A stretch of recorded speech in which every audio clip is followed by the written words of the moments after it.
Rainy days make for an interesting day. Finally got some rain after several dry months. The animals don't like it. But the garden does. Come along as we take you through some gardening, Some baking, some cooking, some afternoon chores, some goat milking. and even some dessert made from the goat milk, which is very good. So normally during morning chores, we're able to scoop the poop out of the girls' pen, but it was raining so much, all we had time to do was feed. So now that the rain has stopped, we're scooping some poop.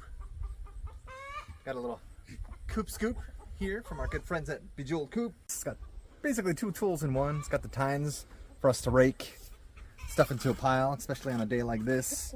And then it's got your little sifting holes so your soil and your other smaller debris can sift through and keeps the pellets in. So good day to scoop some goat poop with our Coop scoop. The awesome thing about being able to do this is that goat poop is cold compost, so you can actually put it directly into your garden without worrying that you're going to burn your plants. Look at that little tushy shake. I just dumped the bucket full of goat poop into our compost area. These are temporary. They've actually done us a lot of good. We used to have a 3-bucket system where the chicken coop is, and when we decided the location for the chicken coop, we had to move them. We moved them closer to the garden, which was great. We have a gigantic slope here, and the water used to just flow through. All of this was very eroded, and it would just be a mosh pit of mud whenever it rained. So we had added a drain there. You can kind of see it, which would help. So having this compost here and having all of this matter decompose has really helped out to allow the water to kind of seep in. Our soil here is a very hard clay, so any organic matter that we can add to it helps a lot with improving the soil, which improves the overall homestead. When we do have a permanent solution for our compost, it probably will stay in this location. It'll just be our traditional 3-bin system. Nick's got another bucket full of poop. So over winter, especially with the goats, the boys and the girls inside, we'll probably do like a deep litter method with their bedding. So then we clean it out. When we clean it out in the spring, it'll be almost naturally decomposed in there because it keeps piling up. And so we can put those directly onto our trees instead of in the compost. But normally during the spring, I'll add additional compost around our peach trees, and I may even do a thick layer behind the container on that bare ground once we get that clear. Because of the rain that we got, we don't have to water today, which is really nice, but I do want to show you a little bit of how our garden is doing. Normally we do a walkthrough daily and just check for pests. So these are carrots. We've talked about in the past how we've never been able to grow them, and the fact that they've gotten to this stage is just amazing. So they're looking to be about 3 inches tall. We thinned them out a little bit already, but the other ones we're leaving in there because someone suggested to us that if we left them in there for a while, then we could thin them out when they're little baby carrots, and then it kind of gives us 2 harvests. So we're going to leave them in there a little bit longer. We have elephant garlic that still has not come up, and that's here and here. We have beets, which are going to be ready next year, and then we have some of the chestnut red garlic, which is coming up. And chestnut red garlic is new to us. We had not grown that ever before. It's a hardneck garlic, which again is not necessarily the garlic that does best in our area, but we did an experiment last year and it seemed to work well, so we're trying it with different varieties of hardneck garlic. You'll also see that we have some potatoes. We didn't do a very good job of picking up our potatoes at the end of the season, so I don't know how well these are going to do. Potatoes don't really do well over winter, but we're going to try it out and see what happens. This is our bed that we planted onions in, and it doesn't look like there's any signs of life until you look really closely and you start to see that there's some things coming up. So I am excited to see those get bigger. We've had tomatoes in this bed, we've had basil, we've had marigolds. So all that means that we may have more than just onion seeds in here. Finally, let's take a look at this bed where we planted some of our soft neck garlic, and those come up pretty quick. So we see here where some of them are coming up, and I think we just planted them last week. We also have rows interplanted of radish and turnips. We'll need to thin these out, and we'll probably use it like we would use microgreens. So we've been slowly trying to change out what we eat into healthier options. One of those, you can guess, is bread. We've been trying to limit the amount of bread that we buy from the store, and that has helped us out a lot, actually. We've lost a little bit of weight since we started eating sourdough. The exceptions to that, because there's always exceptions, is really hamburger rolls. I have not tried to make hamburger rolls. I think that they're probably very easy to make. It's just not something that I've taken on yet. But I have made ciabatta rolls several times, and that's what I'm working on now. I love being able to make our own bread and knowing that there's 3 ingredients in there. It's just flour, salt, and water. So it absolutely is not saying that everyone should be doing this. For us, it's good to know that we can do these things and be healthier. And if you look at videos of us from a year ago, you'll see just how much our faces have changed.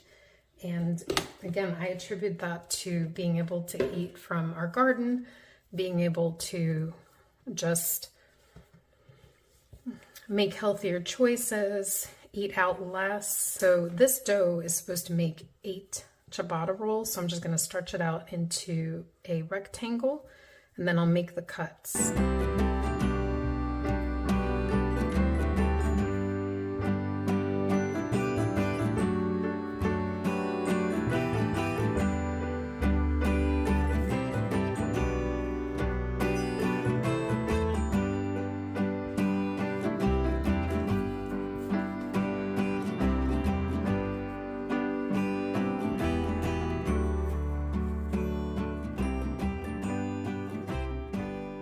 Just taking a baking sheet, and I've added a piece of parchment paper and put some corn flour at the bottom just to make sure that it doesn't stick. With everything, you're going to find your people that kind of don't encourage you with things like, well, it's not made with freshly milled flour, and that's how you get the most benefit out of sourdough. But I would say that you got to take some tiny steps and walk before you can run. The other thing I'll say to that is any swap for a healthy alternative is much better than no swap. So, having something like that should not discourage you from taking those steps. What's that saying? You do you. But I know I'm going to wind up with uneven rolls, but they're going to taste amazing because I've made this recipe before and I love it. This is what it looks like. I'm going to cover it with a tea towel for an hour, and then I will show you what it looks like next. It's fancy.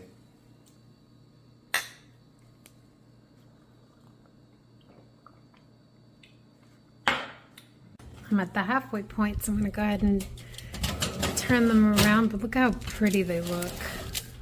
Just so happy with them.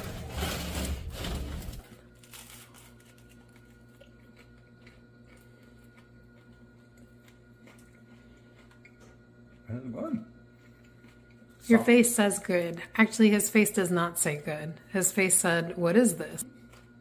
I want to try also. Thank you.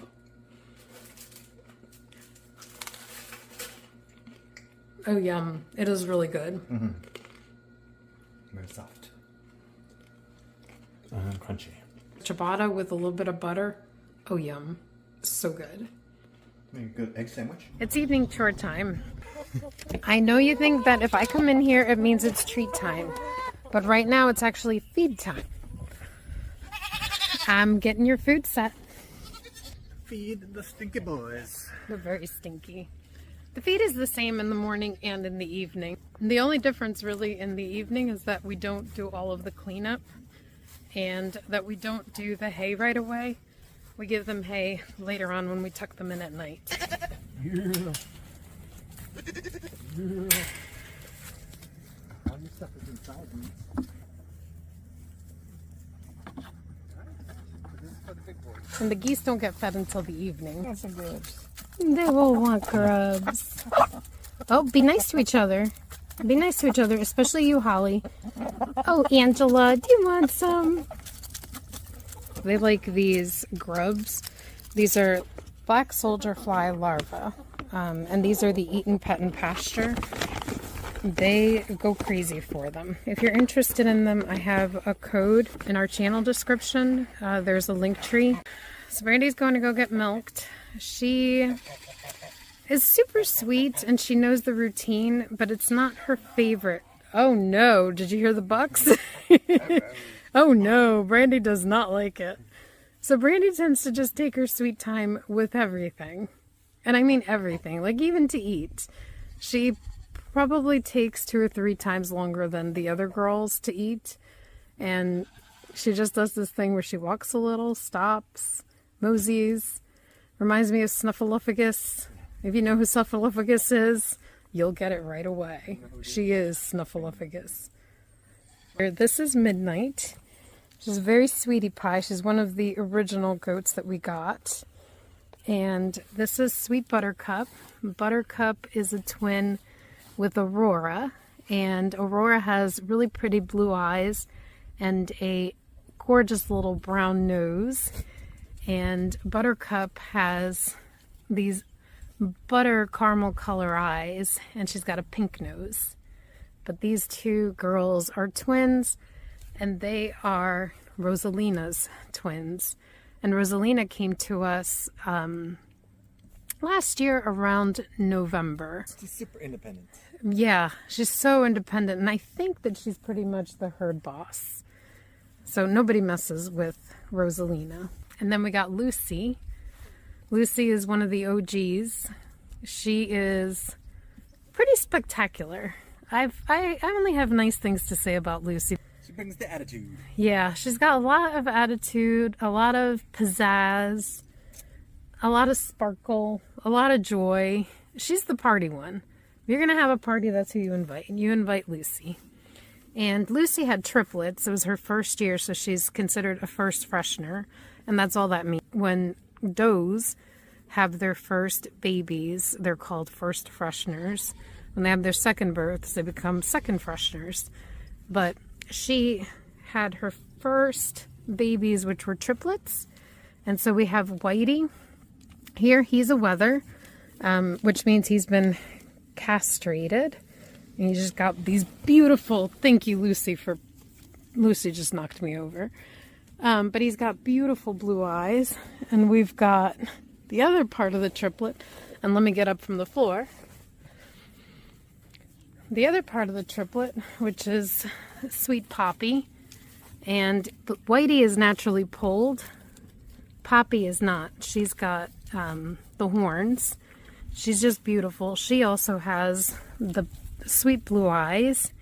And she's got her mama's wattles, which look almost like jewelry. And just really pretty.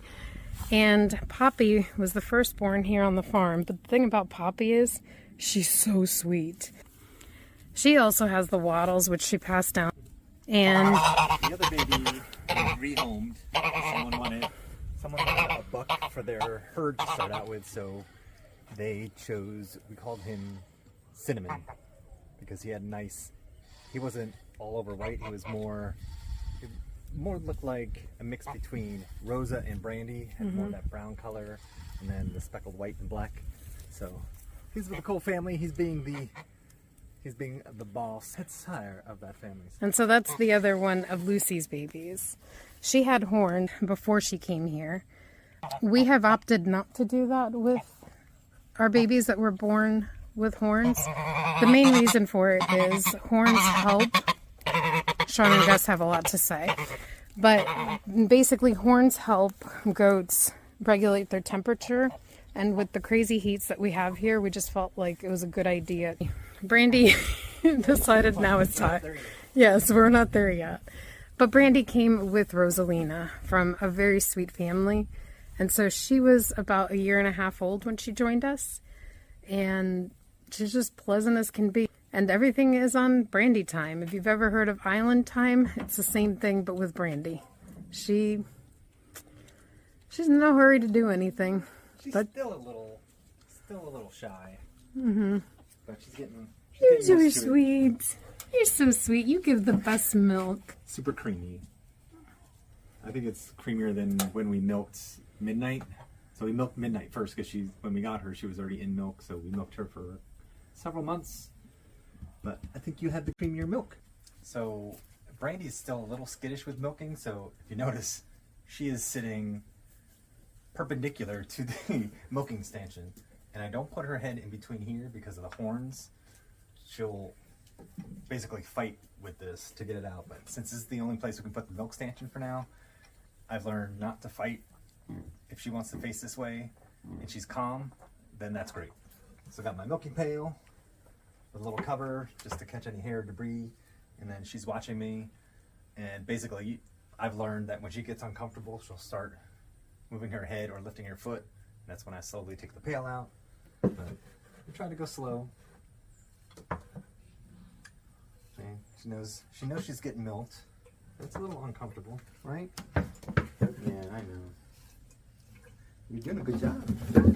So when she starts doing that, I know she's trying to get in a better position to be comfortable.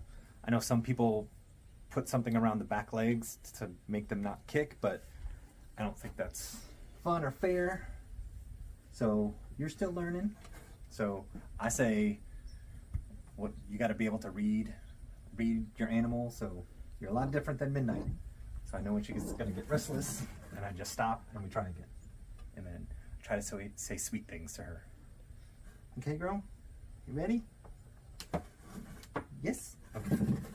She gives us we only milk her once, so she gives us about 2 cups at each milking. So normally I can feel the pail, and it's getting to that point.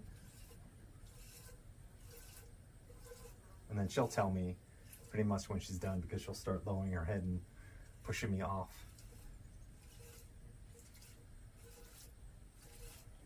Good girl. But she still gets the little leader still gets attached to the hook on there just so she's not rearing up or knocking me over, because if something spooks her around the corner, when the other goats come by, that's usually what happens. That way she's not running off the stanchion. And then move you. And then you can get back in position. Yeah? You shy. You shy. Alright, we gotta do this one, okay? Is that cool?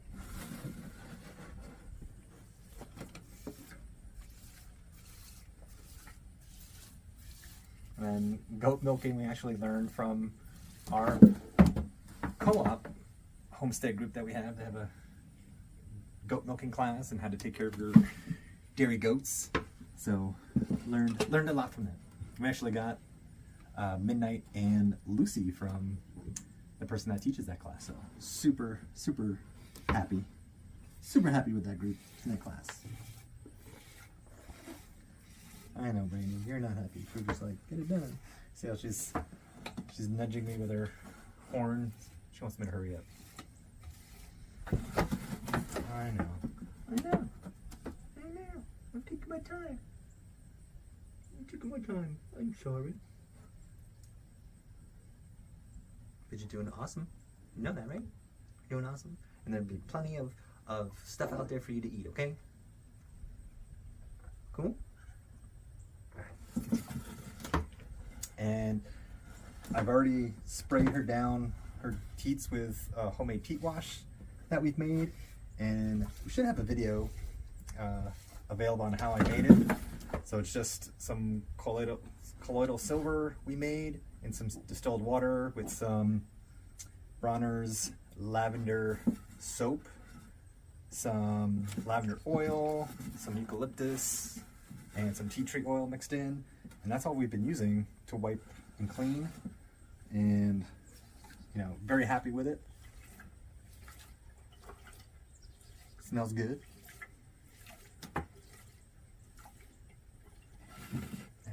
Let's go to this one. Good job. Good job, Brandy. I know. Keep coming. gonna take a rest? Okay. The rain's got you pooped. Alright, take a rest. Let her rest for a little bit, and then we gotta get her back up. Okay? Got a little bit more, okay? That way I'm not fighting, I'm not getting my hands kicked against the wall, I'm not getting horns in my side. So, first couple times were rough, because we're getting used to each other. So. We good now? And normally we have food, but she ate all her food already.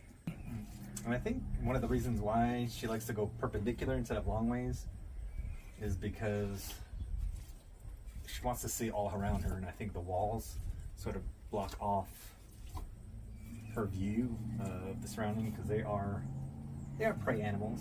That's why their eyes, the way that their eyes are, with their pupils are more like a rectangle.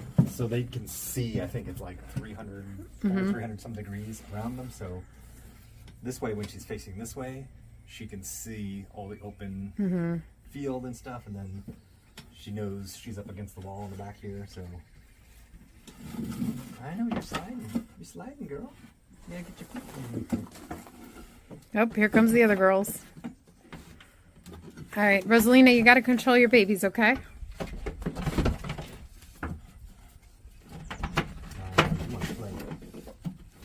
Almost done. You did so Can you good. do a couple more times, please? Yeah, a couple more times, and then we're done. And then normally when we're done, I will just spray the wash on the teats and not wipe it off. Just leave it there. That way it sits and it coats, and it actually closes the soap, and the oils will actually close the opening of the teats, so there's no infection. And then you go off your merry way. Thank you so much. We're gonna filter out the goat's milk. So I have it here. We have a little funnel, and it's got a little filter inside.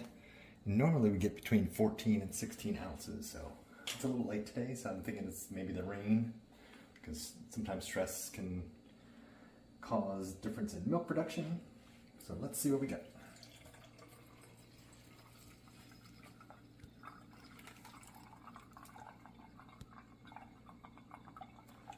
About 14. I could have milked a little bit longer, but she was telling me that she was ready, so gotta listen to Brandy. When she's ready, she's ready. Because over the past 5 days, we've gotten like 16.5 ounces, so could be. Even though we only get 2 cups of milk a day from milking Brandy, with it just being Nick and I, it's plenty. So we try to use it to make cheese, which is one of our favorite ways. Baked goods, cereal, what we would normally use milk for. The other way is I like to make a caramel, which is cajeta. It's like a dulce de leche, but instead of using cow's milk, you use goat's milk, and it is so good. So that's what I'm making today. I have a cup of sugar with a cinnamon stick in here. I'm going to boil it with my goat's milk. So I'm going to use about 4 cups worth of milk. And then I have another set aside here with a 1/4 cup of goat's milk and a little bit of baking soda that I'll add once this boils, and then at the end I'll add some vanilla.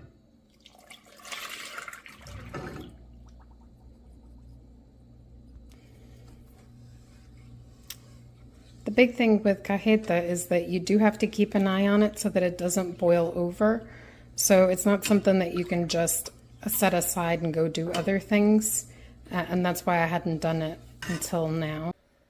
Cutting up our sourdough bread so we can have French toast casserole in the morning. I'm just cubing it.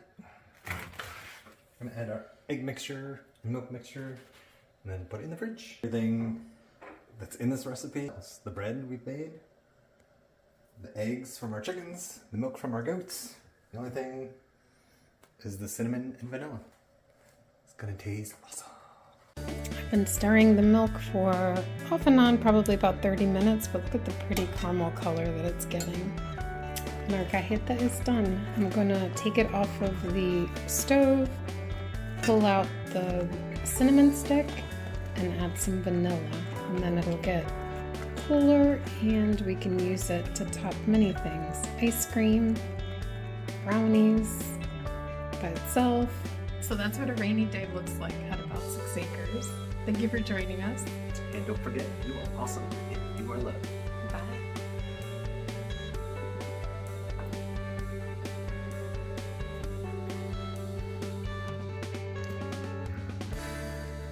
Not fair.